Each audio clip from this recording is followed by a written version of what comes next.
So just giving you guys a tour of our room. We got the grand suite at the Raffaello. So we have a nice lounge area here.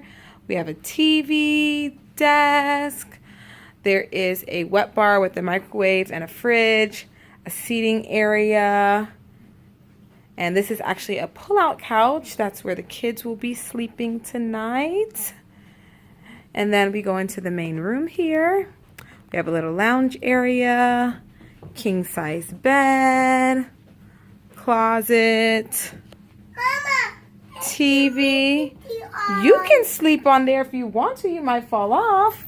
And then we have a nice view of the city here.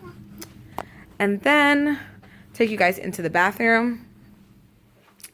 So we have a really nice stand-up shower, toilet, double vanity sink. Yes, baby girl?